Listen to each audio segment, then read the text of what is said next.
Good morning and welcome to Light Reflections from First Friends. We are glad you have chosen to join us for this virtual worship service and hope you find it beneficial to your spiritual journey. We consider this an abbreviated version of our in-person meeting for worship for those wishing to join us from a distance. If this is your first time joining us, First Friends is a thriving, progressive Quaker meeting in the city of Indianapolis, Indiana. We consider ourselves a loving, inclusive, joyous gathering of people seeking to know truth under the leadership of God's Spirit. All are welcome, no matter race, age, cultural background, sexual orientation and identity, marital status, physical and mental ability, family structure, or economic circumstance. Our hope is that through this worship experience, you will discover our faith community is unlike any other, where silent meditation is as important as the spoken word, where we emphasize the importance of one's personal encounter with the divine, and where we seek to support one another as we discover truth together. Now we invite you to center down and enter this virtual worship space with us.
Welcome to Light Reflections. Since we record our messages on Wednesday, this recording took place within hours of the election results coming in.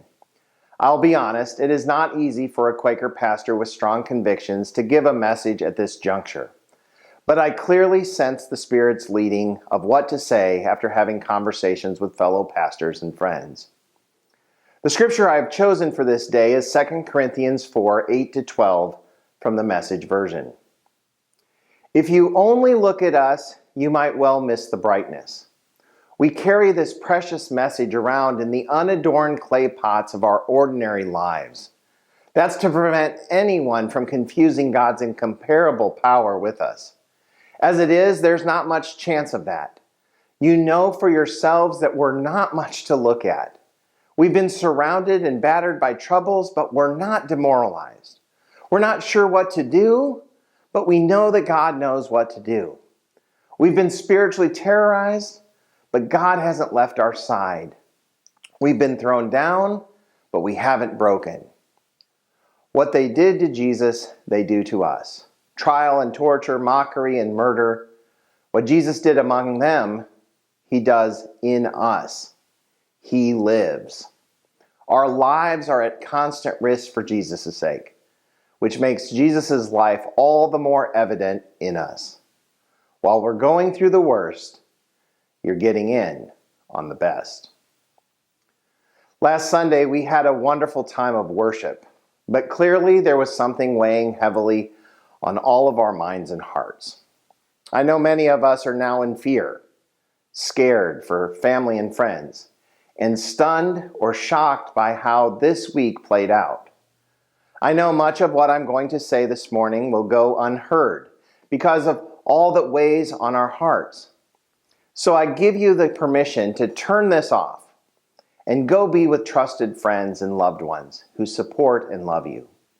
We must take care of ourselves so we can stay strong and work for change. Also, I know many of you realize that there is a new urgency. So I hope that what I'm going to say this morning is both helpful and inspiring for those ready to act. I sat down on Monday morning knowing that I had chosen Bayard Rustin as the historic Quaker that I wanted to share about this morning. I think I picked Bayard as he is a favorite character of mine in Quaker history and someone I thought might have something to say to us on the Sunday after the election. If you've been at First Friends for some time, you have heard me tell different parts of Bayard Rustin's story in several of my messages, or maybe you joined us for our viewing of the Netflix movie Rustin, which specifically highlighted his masterful behind-the-scenes organizing of the March on Washington, where Dr. King shared his dream. No movie or sermon could encompass the life and legacy of the man who coined the term "Speak Truth to Power," for which this sermon series is titled. Early this week, as I began to sense my anxiety growing about the election, I began wondering what it must have been like for Bayard Rustin when elections came around. A gay black man in the 60s, whose sexual orientation was forced into the closet so as not to affect the impact of the civil rights movement that he was masterminding with his friend Martin. Any wrong move had Bayard jailed, silenced, working on a chain gang, and his life threatened at every moment. And sadly, that was first for him being black, and then for being gay, two things that he could not change about himself. But every election, every politician chosen, every decision those politicians made, and the authority they and their police enforced literally changed the course of Bayard's life in a moment. And most of the time, for the worst, not the better. As a white, privileged, cisgender male, I'm challenged, but always seeking to better understand all that Bayard had at stake.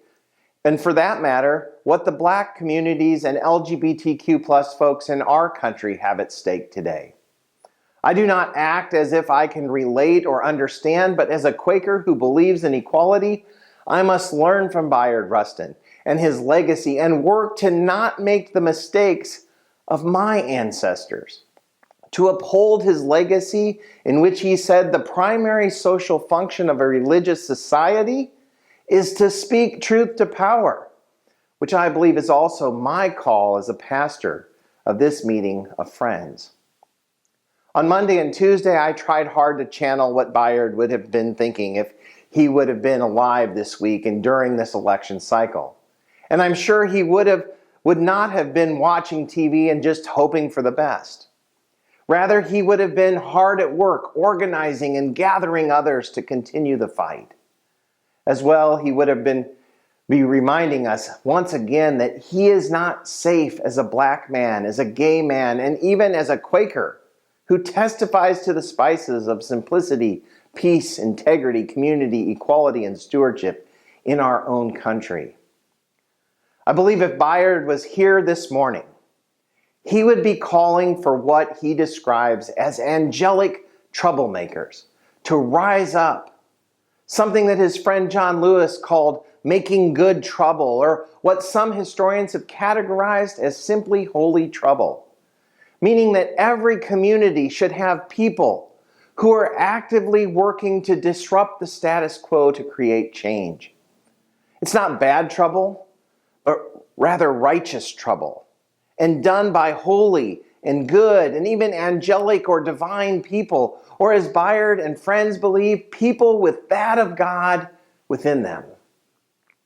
Please understand this call to angelic troublemaking often involves making some trouble by actually breaking unjust laws.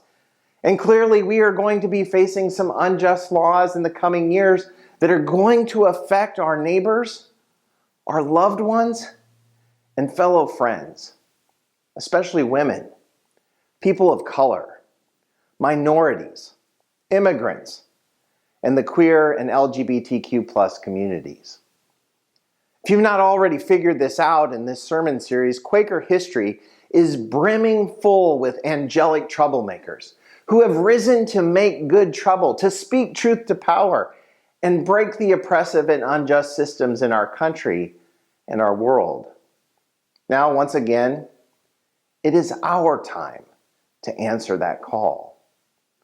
Let me go back for a moment and share one such story from Bayard Rustin's life, where he exemplified the angelic troublemaker he would later call us all to become. In 1942, Bayard Rustin wrote, "Recently I was planning to go from Louisville to Nashville by bus. I bought my ticket, boarded the bus, and instead of going to the back, I sat down in the second seat. The driver saw me, got up, and came toward me. 'Hey, you're supposed to sit in the back seat.' 'Why?' 'Because that's the law. Niggers ride in the back.' I said, 'My friend, I believe that is an unjust law. If I were to sit in the back, I would be condoning injustice.' This scene repeated at every stop until the driver called the police.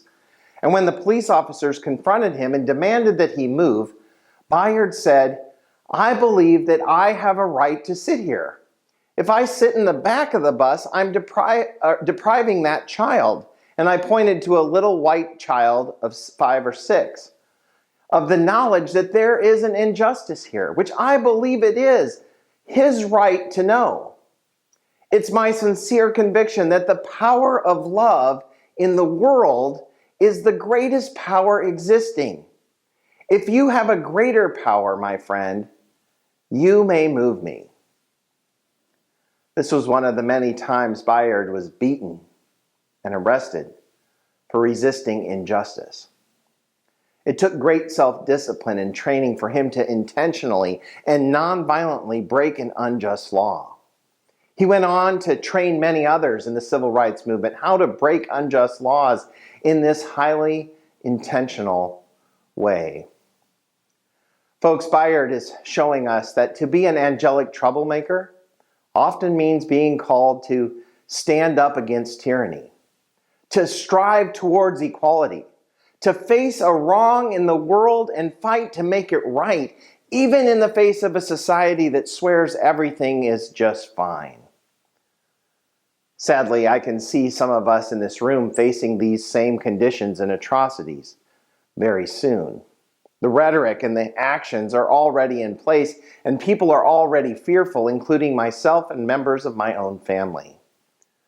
But again, I return to the wisdom of Bayard Rustin to help us find a way to begin our response and movement forward. Bayard would say, "Now is not the time to wait and see or just hope and pray for change, but it's time to act and do something. We must begin somewhere in preparing ourselves to speak truth to power as angelic troublemakers in our world. And I believe a place for that to begin is right here at First Friends." Let me share some basic thoughts for where we can begin.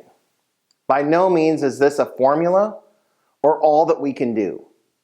Please understand, it does not have to start by making a public stand or by getting arrested. It can start much smaller, yet must be intentional. For example, you and I are going to be called in the coming days to take some risks. We may be called to step out of our comfort zones and be a bit bolder. First within ourselves, and then beyond with our friends and neighbors. We'll need to dare to reach a bit beyond our usual reach and step out on a limb that may not feel so secure. This will start with baby steps. Maybe for you, it will start by asking a question or seeking clarification, speaking up for a friend or a colleague. Or it may take a moment to listen to a different perspective, have a different conversation, or read a book or article that is outside your comfort zone. Whatever you do to take these risks, always remember to bring your values, your skills, your talents, and your voice to a challenge that draws you and your better nature. Bayard Rustin brought his whole self to every effort, and that in itself was risky. One of the greatest assets you and I have is remembering who we are and what we believe and how that affects our risk-taking. Please hear me on this. Don't change who you are for others, but rather fully embrace who you are and live into it. That in itself may be risky for you, with friends and family, or just living in this country. And first, friends, now, more than ever, we must be clear that we are a safe place for people who are taking risks. We must be a place to support and to protect risk takers. If a Quaker meeting cannot be that place, then we should not be calling ourselves friends. As well, in our personal lives, we need to work to identify opportunities where our efforts, let's say in our work life, our volunteer life, our engaged life, can make a difference and move the ball forward.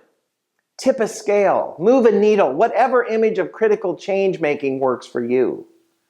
And within this opportunity to make a difference, we must constantly be asking ourselves, what's wrong with current practice, with the way things are done that I even now know about and can name and question? In the coming days and years, this will need to be our ongoing question. Our eyes will need to be open for any and all opportunities where we can affect change, no matter how small. It has to start somewhere. I sense First Friends will need to become a place where we organize our efforts, where we support and encourage one another, and even work together to seek and advance solutions to address these identified opportunities right in our communities, our neighborhoods, and even our state. This will mean together we will need to ask and engage some queries. What is wrong, and what might a change look like and entail? How can we explore and try out these ideas for change further? And what is needed to make them successful? What is the next move? Who is with us in this effort? Lastly, a key to making change and becoming an angelic troublemaker is learning to build relationships based on trust with allies, fellow friends, potential partners, people with leadership or influence or access to resources, and people like yourselves, eager to grow in your understanding and create opportunities for others to participate and proceed together toward building a righteous force for change in all the ways suggested above. Folks, you and I must take up the mantle of being angelic troublemakers, not just for the sake of preserving our legacy, but for the growing inequalities, threats, and injustices that we, our loved ones, and our siblings in faith are and will be facing in the coming days. Now is our time to truly be friends, to seek in silence the nudging and the leading of the Spirit, to seek together ways to respond to the injustices of the world, and most importantly, to grow in our love for our neighbor and our God. Our scripture for this morning is an important reminder of this, as well as the hope we have. We've been surrounded and battered by troubles, but we're not demoralized. We're not sure what to do, but we know that God knows what to do. We've been spiritually terrorized, but God hasn't left our side. We've been thrown down, but we haven't broken. As I was trying to summarize my thoughts and close out this message, I returned to Bayard Rustin's words, prophetic in his time and in ours. We are indeed a house divided, But the division between race and race, class and class, will not be dissolved by massive infusions of brotherly sentiment. The division is not the result of bad sentiment and therefore will not be healed by rhetoric. Rather, the division and the bad sentiments are both reflections of vast and growing inequalities in our socioeconomic system, inequalities of wealth, of status, of education, of access to political power. Talk of brotherhood and tolerance. Are we merely to tolerate one another?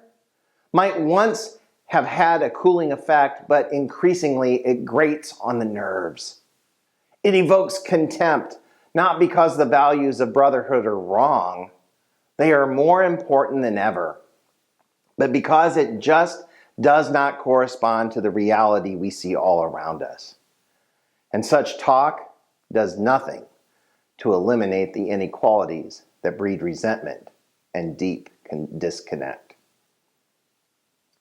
As we enter waiting worship this morning, I would like us to give some time in our silence for lament, to hold our country and our leaders in the light, to remember our friends and relatives who will be affected by this election, and for our meeting as we seek to be a place of safety and encouragement for all people. If you need some queries to consider, I encourage you to return to the ones I shared earlier.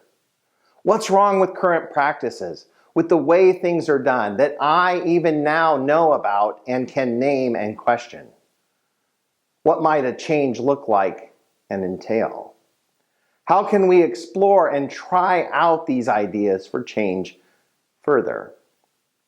And what is needed to make them successful? What is the next move? Who is with us in this effort?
Draw the welcome circle wider, gather friends and strangers in, formed of holy breath and stardust, born of God, we all are kin. From the hedgerows and the highways, summon each unlikely guest, bid the hungry eat their fill, all the weary find their rest. Draw the welcome circle wider, gather friends and strangers in, formed of holy breath and stardust, born of God, we all are kin. Doors upended serve as tables, where the guests prepare to dine. Justice is their righteous fare, while mercy is their richest wine. Draw the welcome circle wider, gather friends and strangers in, formed of holy breath and stardust, born of God, we all are kin. All our refugees together, all our wanderers welcome home, greeted by God's open arms, with each unique but none alone. Draw the welcome circle wider, gather friends and strangers in, formed of holy breath and stardust, born of God, we all are kin. Streaming through the arching gateway in a bright celestial throng, saints from ages gone before us lead the joyous banquet song.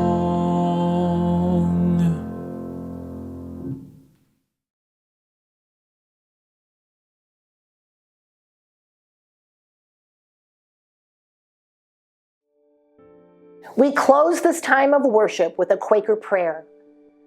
God, open our eyes and unstop our ears, that we may see your light and may hear your heartbeat, reflecting and resounding within our chests, in those of all our neighbors, near and far, in all creatures and plants, and in the ground we walk upon. When we finally are able to yield to the leading of your rhythm and flow, may we come to walk cheerfully over the world, answering that of you in all. Amen. Have a great week, friends.